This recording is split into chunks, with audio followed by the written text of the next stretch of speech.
Olá, meu povo do primeiro ano.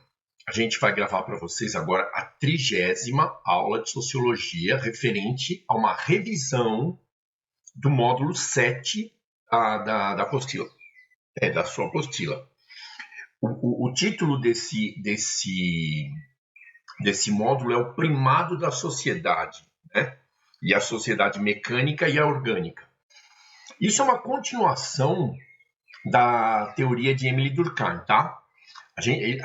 Na verdade, quando a gente fala de primado da sociedade, é uma defesa teórica do Emile Durkheim que se opõe a todos os estudos anteriores sociológicos a respeito do surgimento das sociedades, que afirmam o seguinte, que as sociedades teriam derivado dos indivíduos e que as sociedades seriam fruto da instituição do contrato social, destrinchando isso tudo.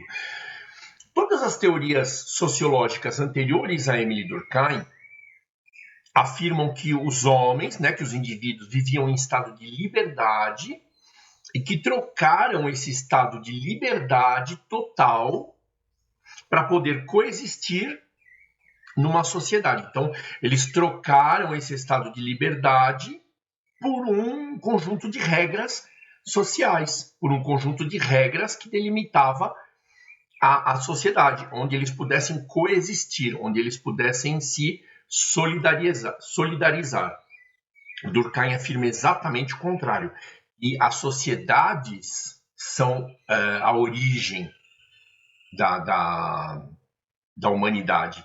A associação entre os homens, a associação entre os indivíduos, que eu falo homens, mulheres, crianças, idosos e coisa e tal, é que teria vindo antes do fato social, do ser humano enquanto indivíduo social, enquanto elemento de convívio. Ou seja, as sociedades já existiam quando passou-se a observar os comportamentos sociais, os comportamentos regrados, vamos dizer assim,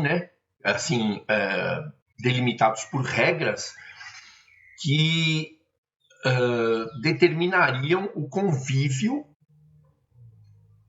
coletivo, ou seja, o convívio social. Gente, a sociedade, tendo vindo antes, exigiu um complemento dessa teoria, A teoria do primado da sociedade exigiu um complemento de Emile Durkheim em relação à solidariedade. Não que exigiu.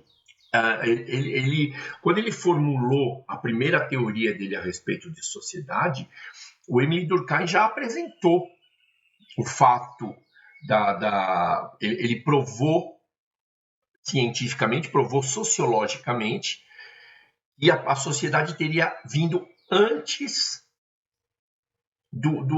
da observação social do indivíduo. Ou seja, o indivíduo já estava em sociedades quando começou-se a observar e estudar os fenômenos de convívio. Para o Emile Durkheim, nas sociedades antigas, nas primordiais, não havia muito conflito porque existia uma coisa chamada solidariedade mecânica.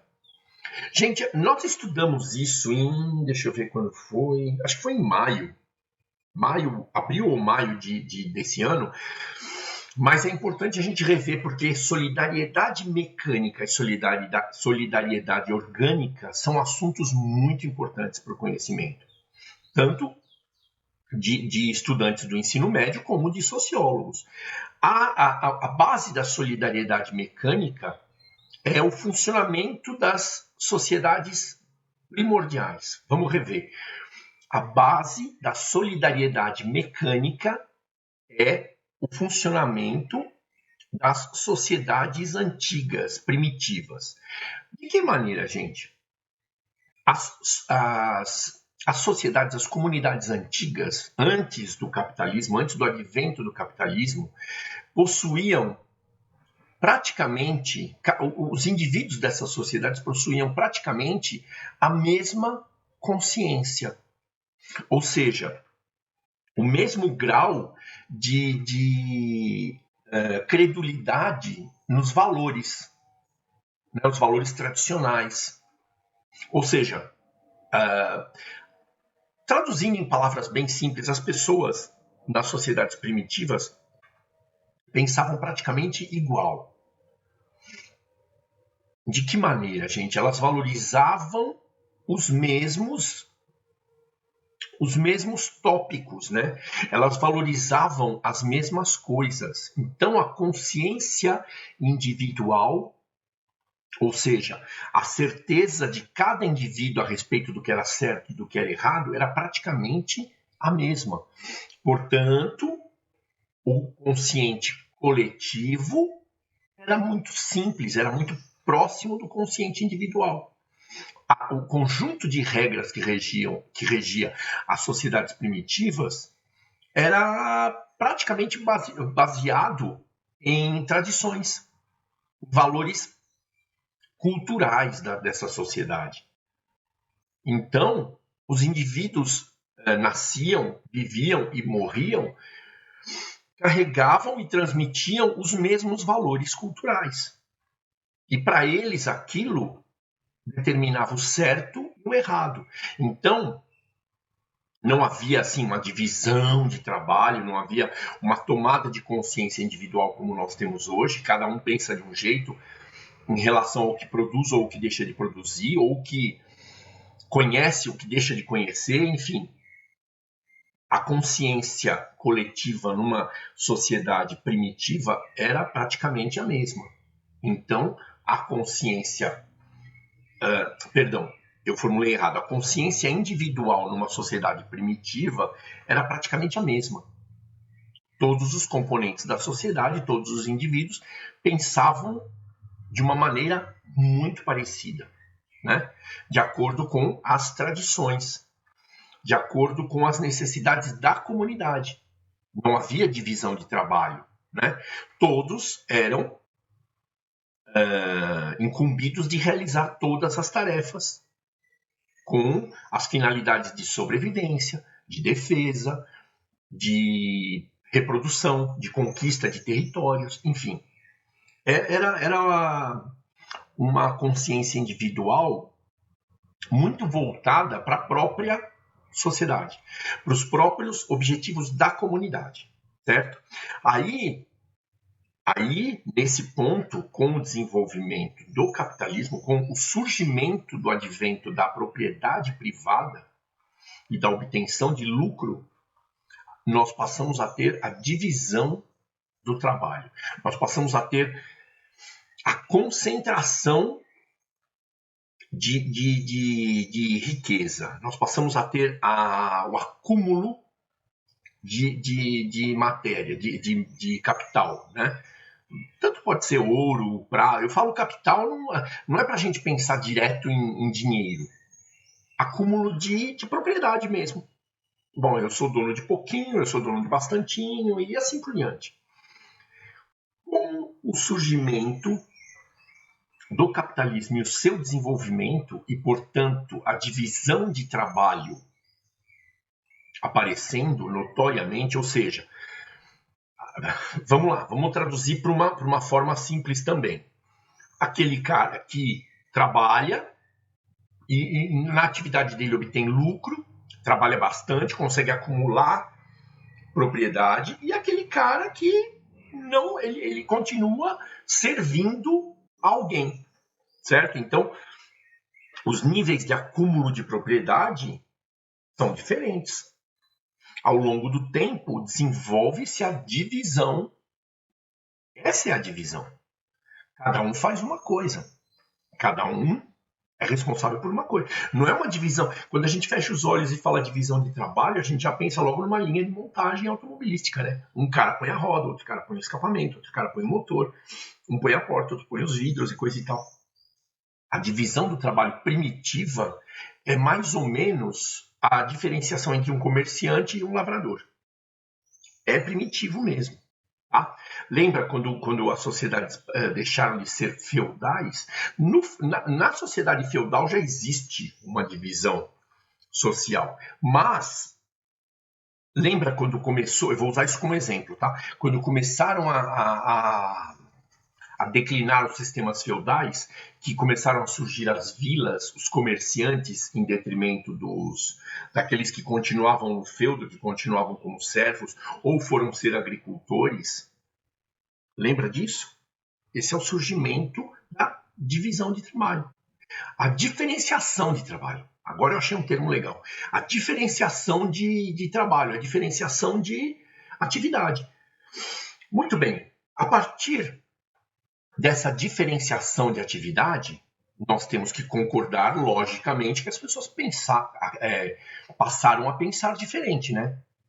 O que o cara que estava no campo pensava? Bom, eu quero plantar, meu objetivo é arar a terra, plantar, as chuvas vindo e a colheita surgindo, eu vou cortar, vou vender, enfim. Todo esse processo da agricultura. Já o cara que estava no comércio, qual que era o pensamento dele? Bom, eu vou achar um fornecedor que venda mais barato, vou comprar com esse dinheirinho que eu faturei na última venda e vou vender a um preço tal em vários lugares, vou viajar tal e tal lugar, vou oferir lucro, depois que eu pegar que eu tiver o lucro na mão, eu volto para esse lugar onde tem bastante mercadoria, compro mais mercadoria, saio vendendo de novo. Ou seja, gente, traduzindo, as pessoas começaram a pensar diferente. Ou seja, o consciente individual, né, a ideia de cada um, passou a ser diferente. Então, como é que haveria um consciente coletivo, né? A coesão de uma sociedade, com todo mundo pensando diferente, cada um pensando de um jeito. Como é que haveria uma cola, como é que haveria um cimento, um verniz para unir o tecido social, para que a sociedade permanecesse coesa, para que a sociedade permanecesse em convívio, através da solidariedade orgânica, também proposta pelo Durkheim. Na verdade, Durkheim afirma que numa sociedade onde existe uma grande divisão do trabalho, as pessoas se solidarizam, ou seja, elas se unem por interdependência. Uma depende da outra. Então, como é isso, professor? Em termos simples. Eu preciso do padeiro. Então eu aceito o padeiro na minha sociedade. Eu não, né? Que eu quero dizer, um indivíduo, uma parte da sociedade aceita haver uma padaria no bairro. Que mais? Eu preciso do sapateiro, eu preciso do agricultor que vai vender as verduras que ele colheu, coisa e tal. Então passa a haver uma coesão orgânica. Gente, a coesão orgânica nada mais é do que órgãos formando um sistema, que nada mais é do que a sociedade. Então, o consciente coletivo não é parecido com o consciente individual. Nem um pouco. Porém, o consciente coletivo passa a exercer normas de convívio, né? Estabelecer padrões coercitivos, né? Que são impostos à força para os componentes da sociedade. Esse seria o tal do fato social de Durkheim, né? E aquele indivíduo que não consegue se adaptar, que nós vamos ver não na próxima semana, que a próxima semana é um questionário a respeito desse módulo, do módulo 7, na outra, que a gente vai estudar o suicídio, o estudo do suicídio e das suas variantes, também por Emile Durkheim. O não encaixe numa dinâmica social moderna, numa sociedade contemporânea, pós-advento do capitalismo, o Durkheim classificaria como comportamento anômico, comportamento fora do normal. Porque o normal seria que as pessoas se solidarizassem, se aceitassem mutuamente por interdependência, por depender umas das outras. As formas de trabalho diferentes se associariam por dependência. Como eu falei agora há pouco, eu preciso do padeiro, preciso do cara que vende verdura, preciso do mecânico, enfim. Um precisa do outro. E esses caras, esses comerciantes, o mecânico, o verdureiro, o padeiro, também precisa do povo. Enfim, a solidariedade orgânica forma a amálgama do tecido social contemporâneo. E qualquer comportamento adverso às regras que surgem a partir desse consciente coletivo, não, nós vamos viver todos em paz, né? Eu, o padeiro, o verdureiro, o mecânico, enfim, o fabricante de cinto, de sapato, nós temos regras, né, de compra e venda, pagamento, coisa e tal. Nós vamos viver numa sociedade com regras. Essas regras, elas passam a fazer parte da sociedade e passam a ser reproduzidas pela própria sociedade, coercitivamente. Roubar é errado. Todos sabem. Matar, mais errado ainda. Agora, aquele cara que não se encaixa nesse comportamento, ele tem uma atitude anômica, ou seja, uma exceção. Ele tem uma atitude, um comportamento não normal. Gente, eu espero que eu tenha esclarecido para vocês a principal característica da solidariedade mecânica, né? Onde o consciente individual é bem parecido com o consciente coletivo, os objetivos de um indivíduo são bem parecidos com os objetivos da sociedade, e a solidariedade orgânica, onde mesmo cada indivíduo tendo um consciente diferente, mesmo os indivíduos tendo conscientes diferentes, eles se unirão através de interdependência. Né? Um depende do outro e essa solidariedade orgânica formará um sistema chamado sociedade que produzirá um consciente coletivo, ou seja, um conjunto de normas e comportamentos sociais que gerarão o tal do fato social. Aquele que não se adapta, ele tem um comportamento anômico, anormal, ok?